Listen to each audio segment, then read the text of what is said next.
అడుగు అడుగునా ధనదాహం, అధికారంపై అధిక మోహం, వ్యసనాలపై తగని వ్యామోహం. ఆధునిక సమాజమేవో ఆటవిక సమూహం, స్వార్థపరుల సందోహంలో ధర్మం ఉనికేవో సందేహం. మనసున్న మనిషికి ప్రతి నిమిషం ఎదురయ్యేను ఓ పద్మవ్యూహం, పద్మవ్యూహం, పద్మవ్యూహం.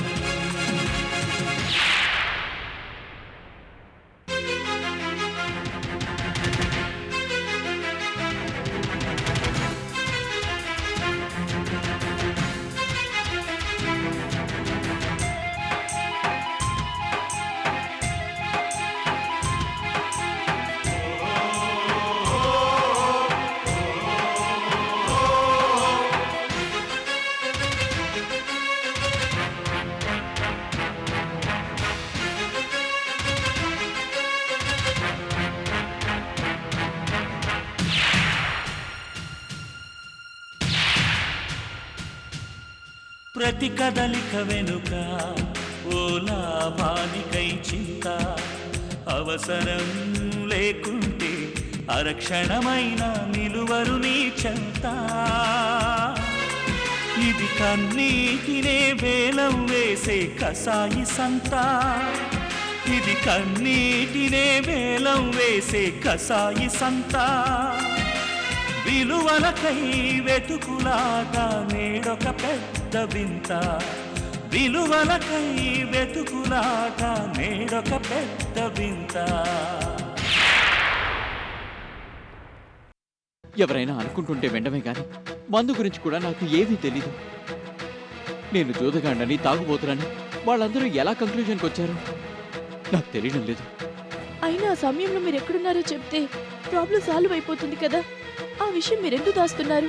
ధైర్యంగా చెప్పొచ్చు కదా. ఐమ్ సారీ సమీరా, భార్యాభర్తల మధ్య రహస్యాలు ఉండకూడదు. అయినా కూడా నేను ఆ విషయం చెప్పలేను. ఆ పరిస్థితి అలాంటిది. నేను నిజం చెప్పలేదని నువ్వు కూడా నన్ను అనుమానించిన కర్మ అని సరిపెట్టుకోవడం తప్ప నేను చేయగలిగిందేమీ లేదు. మీ మీద నాకెప్పుడూ అనుమానం లేదండి, రాదు కూడా. భార్య భర్తల మధ్య ఉండాల్సింది ప్రేమ కన్నా ఎక్కువగా నమ్మకం. మీ మీద నాకు ఆ నమ్మకం ఉంది. మీరు హత్య చేయలేదని నాకు తెలుసు. చాలు సమీరా, ఇప్పుడు నాకు జైలు శిక్ష వేసినా ఉరి శిక్ష వేసినా ఆనందంగా అనుభవిస్తాను. సమీరా, నువ్వు నాకు ప్రామిస్ చేయాలి. ఏమిటండి? ఎట్టి పరిస్థితుల్లోనూ ఈ విషయం అక్కకు తెలియకూడదు. అలాగే, ఎంత మాత్రం తెలియనివ్వను. ఇక నువ్వు బయలుదేరి సమీరా, వాళ్ళు వెయిట్ చేస్తూ ఉంటారు. చనిపోయిన వ్యక్తి పేరేంటి సార్? హరికృష్ణ. ఎందుకని అడిగారు? ఓ, అట్నుంచి నరుకొద్దామనా? అదేం లేదులేండి. అతని పూర్తి వివరాలు చెప్పగలరా? అతను ఈ మధ్యనే ట్రాన్స్ఫర్ అయ్యి హైదరాబాద్ వచ్చాడు. అతని భార్య డాక్టర్ క్రాంతి. ఇక్కడే మెంటల్ హాస్పిటల్లో పనిచేస్తుంది. డాక్టర్గా చాలా మంచి పేరుంది.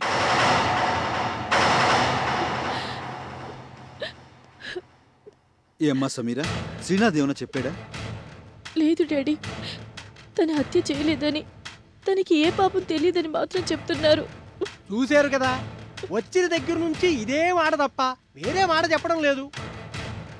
ఆ రోజు తను ఎక్కడున్నానో చెప్పనని భీష్మించు కూర్చున్నాడు.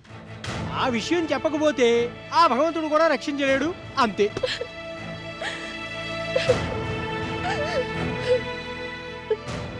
ఊరుకోమ్మా.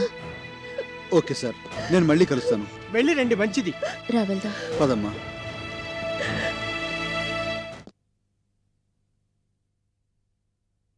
హరికృష్ణ గారి హత్య విషయంలో మీకెవరి మీదైనా అనుమానం ఉందా? 6 నెలలుగా నేను ఆయన దూరంగా ఉంటున్నాం. ఆయనంటే ఎవరికి అభిమానమో, ఎవరికి ద్వేషమో, ఆయన స్నేహితులెవరో శత్రువులెవరో నేనేం చెప్పలేను. అసలు మీ భర్త మీకెందుకు దూరంగా ఉంటున్నారు? మేడం, అది మీ పర్సనల్ విషయం కావచ్చు, కానీ ఒక మర్డర్ జరిగినప్పుడు అన్ని కోణాల్లోంచి పరిశీలించాలి. ఎక్కడో ఏదో చిన్న క్లూ దొరకచ్చు, అదే చివరికి నేరస్తుని పట్టివచ్చు. అందుకని మీకు తెలిసిన నిజాన్ని దాచకుండా చెప్పండి. ఒక అనాథ పిల్లను తెచ్చి పెంచుకునే విషయంలో మా ఇద్దరికి అభిప్రాయ భేదాలొచ్చాయి. అప్పటి నుంచి దూరంగా ఉంటున్నాం.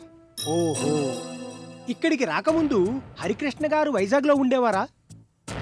అవునండి, నేను అక్కడే ఉండేదాన్ని. ట్రాన్స్ఫర్ మీద ముందు నేను ఇక్కడికి వచ్చేసాను, తర్వాత ఆయన వచ్చారు. ఈ మధ్యనే రాజీకి వచ్చి ఇద్దరం కలిసి ఉండాలని నిర్ణయానికి వచ్చాం. అంతలోనే ఈ దారుణం జరిగింది. I'm very sorry madam. ఈ పరిస్థితుల్లో మిమ్మల్ని ప్రశ్నలు అడిగి బాధ పెట్టడం నాకు కూడా ఇబ్బందిగానే ఉంది. కానీ ఇది మా duty, so please bear with us. It's all right. Harikrishna గారికి పేకాట ఆడే అలవాటు ఏమైనా ఉందా? తెలీదండి. పోనీ తాగుడు వ్యసనం ఉందా? అంటే మీరు కలిసి ఉండే రోజుల్లో ఎప్పుడైనా తాగి ఇంటికి వచ్చేవారా? నాకు తెలిసే అలవాటు లేదు. మరి నిజం చెప్పాలంటే నా వరకు ఇవన్నీ కొత్త విషయాలు, నాకు తెలియని విషయాలు. హరికృష్ణ గారిని హత్య చేశారన్న నేరం మీద శ్రీనాథ్ అనే వ్యక్తిని అరెస్ట్ చేశాం. ఆయన మీకు తెలుసా? తెలీదు. శ్రీనాథ్ అంటే లీడింగ్ ఇండస్ట్రియలిస్ట్ కృష్ణేశ్వరరావు గారి అల్లుడు. తెలుసండి. ఆ కృష్ణేశ్వరరావు గారి భార్య మా అమ్మ స్నేహితురాళ్ళు. అందుకని కొన్నాళ్ళు వాళ్ళ ఇంట్లో ఉన్నాను నేను. మరప్పుడు శ్రీనాథ్ని చూడలేదా? లేదు, నేను వాళ్ళ ఇంట్లో ఉన్నదే తక్కువ రోజులు. కొత్తగా వచ్చాను కాబట్టి డ్యూటీలు ఎక్కువగా ఉండేవి, ఇంట్లో ఉండేదాన్ని కాదు. అదీకాక శ్రీనాథ్ వాళ్ళు వేరే ఇంట్లో ఉండేవాళ్ళు. అందుకనే తను ఎప్పుడు చూడలేదు, ఎప్పుడూ కలవలేదు. శ్రీనాథ్ ఈ హత్య చేశాడని మీరు నమ్ముతున్నారా? హరికృష్ణకి అతనికి పరిచయం ఎలా అయిందో, వాళ్ళు ఎందుకు గొడవ పడ్డారో, హత్య చేసే పరిస్థితి ఎందుకు వచ్చిందో ఇవేవీ నాకు తెలియవండి. ఇవన్నీ మీరు ఇన్వెస్టిగేట్ చేసి తెలుసుకోవాల్సిన విషయాలు. నేనెలా చెప్పగలను? కోర్స్, ఏది ఏమైనా హరికృష్ణ గారు చనిపోవడం అనేది చాలా దారుణమైన విషయం. అందుకు కారకులు ఎవరైనా పట్టుకుని శిక్షించాల్సిన బాధ్యత మా పైన ఉంది. అందుకు మీ సహకారం కూడా మాకు కావాలి. వెంటనే మీరు చెప్పలేకపోవచ్చు. మీకు ఎవరి మీదైనా అనుమానం ఉంటే తర్వాత అయినా చెప్పండి, నేను మళ్ళీ వచ్చి కలుస్తాను. హ్మ్.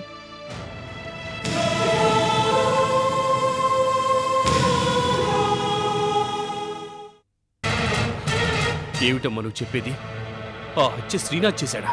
అవును తాతయ్య, నేను చూస్తుండగానే శ్రీనాథ్ హరికృష్ణను కిందకి తోసేశాడు. అది ఇంకా నా కళ్ళ కట్టినట్టే కనిపిస్తోంది. హారిబుల్ తాతయ్య. ఆ షాక్ నుంచి నేనింకా తేరుకోలేకపోతున్నాను.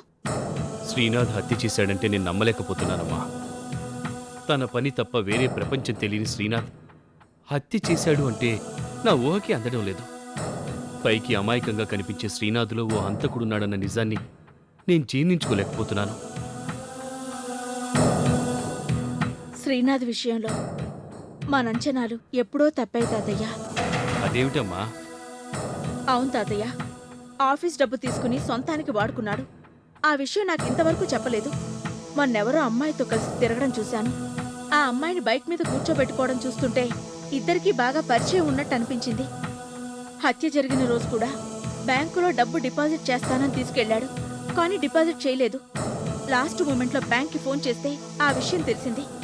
డబ్బు కట్టకపోతే మెటీరియల్ ఆగిపోయి కంపెనీకి నష్టం వస్తుందని తెలిసి కూడా అంత బాధ్యత లేకుండా ప్రవర్తించాడు. ఈ విషయాలని నాతో ముందే ఎందుకు చెప్పలేదు? చెప్దామని అనుకున్నాను తాతయ్య. కానీ కిందటిసారి ఇలాగే శ్రీనాథ్ విషయంలో పొరపాటు పడ్డాం. మరోసారి అలా జరగకూడదని చెప్పలేదు. చివరికది ఈ పరిస్థితికి దారి తీస్తుందనుకోలేదు. శ్రీనాథ్ ఇంత దారుణంగా ప్రవర్తిస్తాడని నేను అసలు ఎక్స్పెక్ట్ చేయలేదు. చనిపోయిన హరికృష్ణ ఎవరో కాదు తాతయ్య, నన్ను ట్రీట్ చేసిన డాక్టర్ క్రాంతి భర్త. నిజమా? ఇది మరీ దారుణమమ్మా. నిజంగానే దారుణం తాతయ్య. నన్ను తిరిగి మనిషిని చేసిన క్రాంతి జీవితం పెద్ద విషాదం. అదేమిటమ్మా? అవును తాతయ్య, ఏవో గొడవలొచ్చి క్రాంతి తన భర్త మొన్నటి వరకు వేరువేరుగా ఉంటున్నారు. నేనే వాళ్ళిద్దరికీ నచ్చచెప్పి రాజీ పడేలా చేశాను. సుమారు 3 ఏళ్ల తర్వాత భార్యాభర్తలిద్దరూ కలిసి కొత్త జీవితం ప్రారంభిద్దామనుకున్నారు. రేపు కలుస్తారనగా అతను శాశ్వతంగా దూరమైపోయాడు. ఎంత ఘోరం జరిగిపోయిందమ్మా. ఈ పరిస్థితుల్లో నేనేం చేయాలో అర్థం కావడం లేదు తాతయ్య. చూసిన నిజాన్ని పోలీసులకి చెప్పాలా, మనసు చంపుకొని నిజాన్ని దాచిపెట్టాలా? నేను సాక్ష్యం చెబితే శ్రీనాథ్కి శిక్ష పడుతుంది, చెప్పకపోతే ఓ క్రిమినల్ని సేవ్ చేసినట్టు అవుతుంది. ఒక పక్క సమీర, మరో పక్క క్రాంతి, ఇద్దరూ కావాల్సిన వాళ్లే. నిజం చెప్పలేను, అలాగని అబద్ధము ఆడలేను. నిజానికి అబద్ధానికి మధ్య ఊగిసలాడుతూ నరకం అనుభవిస్తున్నాను. నన్నేం చేయమంటారు తాతయ్య? ఇది చాలా డెలికేట్ ఇష్యూ అమ్మా. ఈ విషయంలో నువ్వు ఏమాత్రం తొందరపడొద్దు. ఎంత కాదనుకున్నా మనలో ఒకటిగా మెలిగిన శ్రీనాథ్ని క్రిమినల్గా యాక్సెప్ట్ చేయడానికి మనసు ఒప్పుకోవడం లేదు. శ్రీనాథ్ నిర్దోషి అని నిరూపించడానికి సాక్ష్యాలు ఏమైనా దొరుకుతాయేమోని ఎక్కడో చిన్న ఆశ. ఆ ఆశ ఫలిస్తుందేమో చూద్దాం. దాన్ని బట్టి ఏం చేయాలో నిర్ణయించుకుందాం. అలాగే తాతయ్య, ఈ పరిస్థితి నన్ను కలవరపరుస్తోంది. అందుకే శ్రీనాథ్ని చూడ్డానికి కూడా వెళ్ళలేదు. ఒకసారి మీరెళ్ళి చూసొస్తారా తాతయ్య? అవకాశం రాక, ధైర్యం లేక కొంతమంది మంచివాళ్లుగా మిగిలిపోతారంటారు. శ్రీనాథ్ విషయంలో అదే జరిగింది.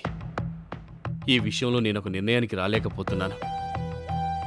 ఏది ఏమైనా మనవాడు, మంచివాడు అని గొప్పగా ఊహించుకున్న శ్రీనాథ్ని క్రిమినల్గా చూడ్డానికి నా మనసు అంగీకరించడం లేదమ్మా.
नमस्ते साहब। మంచి పాన్ కట్టవయ్యా. सादा मीठा बाबा जर्दा कीमाम कलकत्ता रामप्यारी ఏం పాన్ సాబ్? ఇలైచీ పెప్పర్మెంట్ వేసి ఆ. మంచి మిఠా పాన్ కట్టవయ్యా. మంచిది సాబ్. రోజుకి ఎన్ని పాన్లు కడతావు? ఎక్కడ సాబ్, గుట్కాలు వచ్చినాక పాన్లు గిరాకీ జర కమ్మైంది సాబ్. గుట్కా మంచి గిరాకీ సాబ్. పోరగాళ్ళు వచ్చుడు కొనుడు తిరుడు, దానివల్లే జరా లాభం సాబ్. షాప్ ఇక్కడ ఎన్నాళ్ళ నుంచి ఉంది? 3 సంవత్సరాలు అయింది సాబ్. ఈ ఏరియా నీకు బాగా తెలుసు అనుకుంటాను. తెలుసు సాబ్.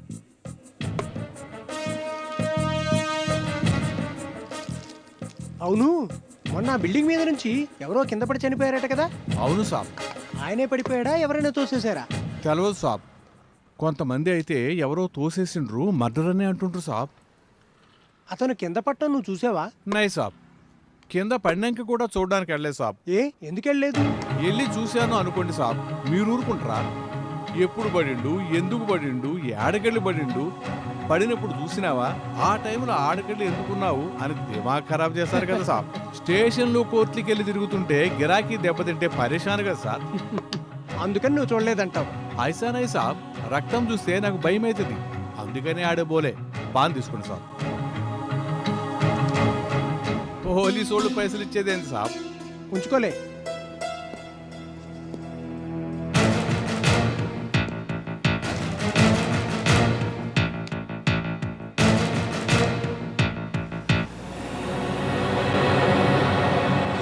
నేను శ్రీనాథ్ గుళ్ళో పెళ్లి చేసుకున్నావక్క. మరి అమ్మ దగ్గరికి వెళ్లకుండా ఇక్కడికి వచ్చారేమిటి? ఆశీర్వాదాలు ఇవ్వడానికి పెద్దవాళ్ళెవరూ ముందుకు రాలేదు, అందుకే మీ దగ్గరికి వచ్చాం. ప్రేమించి పెళ్లి చేసుకోవడం నేరం కాదురే శ్రీనాథ్. ఇంకేం సమీరా, మీ అక్క హామీ ఇచ్చేసింది, ఇక నిశ్చింతగా ఉండండి.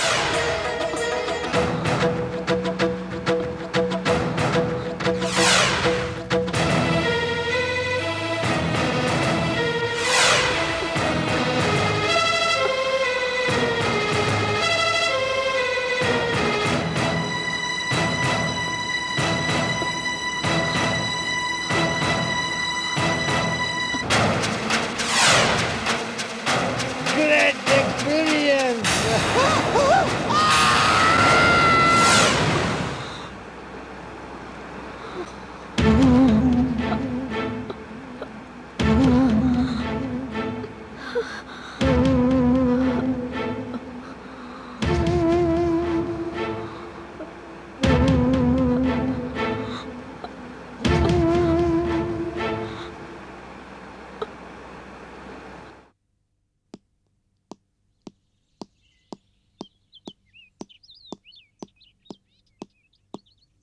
సార్ హ్మ్? కాఫీ.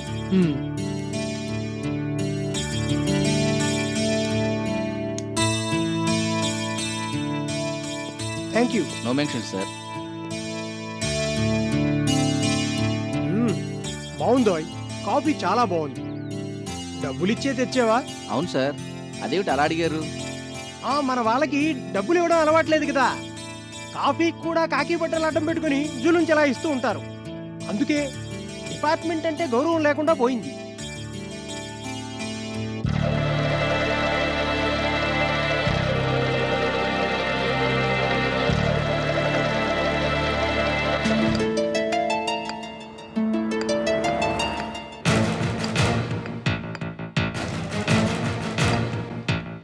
నేను ఇప్పుడే వస్తాను. Okay sir.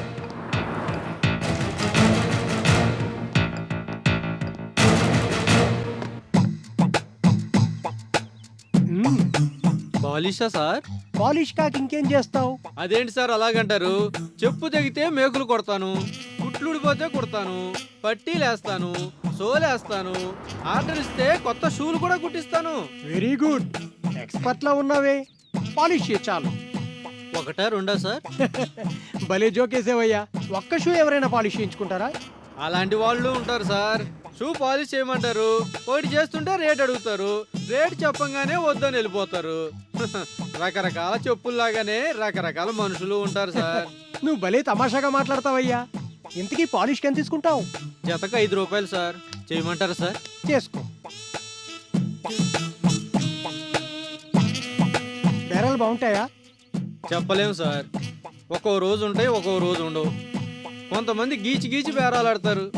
పోలీసులు దాదాలైతే పని చేయించుకుంటారు కానీ పైసలు మాత్రం ఇవ్వరు. ఇలా అన్నానని ఏమనుకోకండి సార్. ఎన్నాళ్ళ నుంచి నువ్వు ఇక్కడ ఉంటున్నావు? 3 ఏళ్ల నుంచి సార్. రోజుకి ఎంత సంపాదిస్తున్నావేంటి? ఈడ్చి తంతే 50 రూపాయలు కూడా రావు సార్. అది సరే గాని, మొన్న ఉదయం 11 గంటలకి ఆ బిల్డింగ్ మీద నుంచి ఎవరో కింద పడి చనిపోయారట.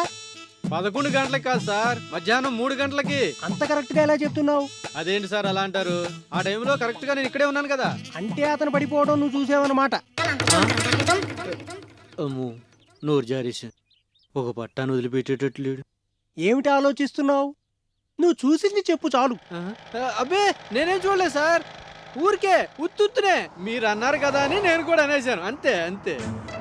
ఆ టైంకి ఇక్కడే ఉన్నానని చెప్పావు కదా, చూడకుండా ఎలా ఉంటావు? లేదు సార్, నేను చూడలేదు, అందరూ అనుకుంటుంటే విన్నాను అంతే. సార్, ఉదయం వచ్చి తల ఉంచుకొని కుట్టడం మొదలెడితే సాయంత్రం వరకు నాకు తలెత్తి చూడటానికి కూడా టైం ఉండదు సార్. లేదు, నువ్వు చూసావు. చూసింది చెప్పడానికి ఎందుకు భయపడుతున్నావు? వద్దు సార్, నేనేం చూడలేదు సార్. పిల్లల గలవాడిని, నన్ను వదిలేయండి సార్. కావాలంటే మీకు ఫ్రీగా పాలిష్ చేసి పెడతాను, నన్ను వదిలేయండి సార్. నీకేం భయం లేదయ్యా. నువ్వు పోలీస్ స్టేషన్కి కోర్టుకు కూడా రానక్కర్లేదు. మా వాళ్ళొచ్చి కూడా నిన్నేమడగరు. నీకే సమస్య ఉండదు. నేను నీకు హామీ ఇస్తున్నాను. నువ్వు చూసింది చూసినట్టు చెప్పు చాలు. మాటల్లో పెట్టి నన్ను ఇరికించేస్తున్నారు సార్. నేనున్నాను కదయ్యా, నీకేం భయం లేదు, చెప్పు. మీరంతగా చెప్తుంటే కాదని ఎలా అంటాను సార్. ఆ రోజు మధ్యాహ్నం సార్, సరిగ్గా 3 గంటలప్పుడు నేను తలంచుకొని తెగిపోయిన చెప్పుకి కొత్త రింగేసి కొడుతున్నాను సార్. పక్క నుంచి పెద్ద కేక వినిపించింది. ఏంటా అని ఉలిక్కిపడి చూశాను. ఆ పెద్ద బిల్డింగ్ మీద నుంచి ఒక ఆయన కింద పడిపోయాడు సార్. పడంగానే చచ్చిపోయాడు సార్. కింద పడిన మనిషిని చూసావు సరే, పైన వేరే మనిషి ఎవరైనా కనిపించారా? కనిపించాడు సార్, కాకపోతే అటు తిరిగిపోయి ఉండడం వల్ల ముఖం కనిపించలేదు. కానీ ఆగిపోయావే, చెప్పు. అబ్బే ఏం లేదు సార్. నీకేం కాదని నేను చెప్తున్నాను కదా, పర్వాలేదు. ఏం చెప్పాలనుకున్నావో చెప్పు. ఆ మనిషి కింద పడిపోవడం నేనే కాదు సార్, మరొకరు కూడా చూశారు. మరొకరా? ఎవరు? ఆ ఎదురు బిల్డింగ్ లో ఒక ఆవిడ అతను పడిపోవడం చూసింది సార్.